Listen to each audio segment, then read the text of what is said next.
Peter, what do you say? Well, today's home prices are completely unsustainable. They were bid up to these artificial heights by a combination of temporarily low adjustable rate mortgage payments, by a complete, absence of any lending standards, and by speculative buying. And what's going to happen in 2007 is a lot of these artificially low ARM payments are going to be reset upward. You're going to start to see both the government and the lenders reimposing lending standards and tightening up on credit, and you're going to see a lot of the speculative buyers turn into sellers. And these sky-high real estate prices are going to come crashing back down to earth.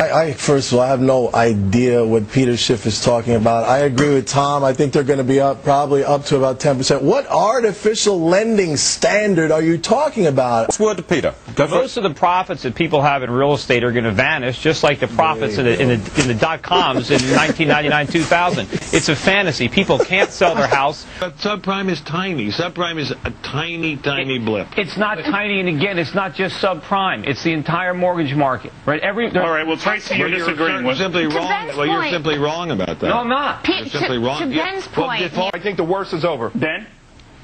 Well, I think stocks will be a heck of a lot higher a year from now than they are now.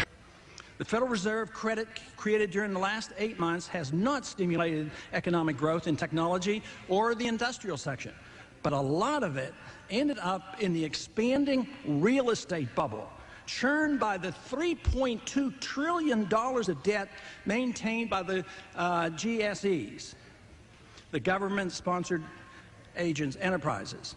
The GSEs, made up of Fannie Mae, Freddie Mac, and the Federal Home Loan Bank, have managed to keep the housing market afloat, in contrast to the more logical slowdown in hotel and office construction. This spending through the GSEs has also served as a vehicle for consumption spending. This should be no surprise, considering the special status of that the GSEs enjoy, since their implied line of credit to the U.S. Treasury keeps their interest rates artificially low. The Clinton administration encouraged growth in housing loans that were financed through this system. In addition, the Federal Reserve treats GSE securities with special consideration. Ever since the fall of 1999, the Fed has monetized GSE securities just as if they were U.S. Treasury bills. This message has not been lost by foreign central banks, which took their cue from the Fed and now hold over $130 billion worth of United States GSE securities. The Fed holds only $20 billion worth, but the implication is clear. Not only will the Treasury loan to the GSEs if necessary, since the line of credit is already in place, but if necessary, Congress will surely accommodate with appropriations as well, just as they did during the savings and loan crisis of the 1970s. But the Fed has indicated to the world that the GSEs are equivalent to U.S. Treasury bills, and foreign central bankers have enthusiastically accommodated, sometimes by purchasing more than $10 billion worth of these securities in 1 week alone. They are merely recycling the dollars we so generously print and spend overseas.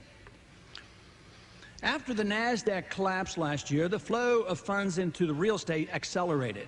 The GSEs accommodated by borrowing without restraint to subsidize new mortgages, record sales, and refinancing. It's no wonder the price of houses are rising to record levels. Refinancing especially helped the consumers to continue spending even in a slowing economy. It isn't surprising for high credit card debt to be frequently rolled into second mortgages, since interest on mortgage debt has the additional advantage of being tax deductible. When financial conditions warrant, leaving financial instruments such as paper assets and looking for hard assets such as houses is commonplace and is not a new phenomenon. Instead of the newly inflated money being directed toward the stock market, it now finds its way into the rapidly expanding real estate bubble. This too will burst, as all bubbles do. The Fed, the Congress, or even foreign investors can't prevent the collapse of this bubble. But those who argue that housing prices are now at the point of a bubble seem to me to be missing a very important point. Unlike previous examples we have had, where substantial excessive inflation of prices later caused some problems. We are talking here about an entity, home ownership, homes, where there is not the degree of leverage that we have seen elsewhere. This is not the dot-com situation. We have problems with people having invested in business plans for which there was no reality, and people building fiber optic cable for which there was no need. Homes that are occupied may see an ebb and flow in the price at a certain percentage level, but you're not going to see the collapse that you see when people talk about a bubble. And so those of us on our committee in particular will continue to push for home ownership.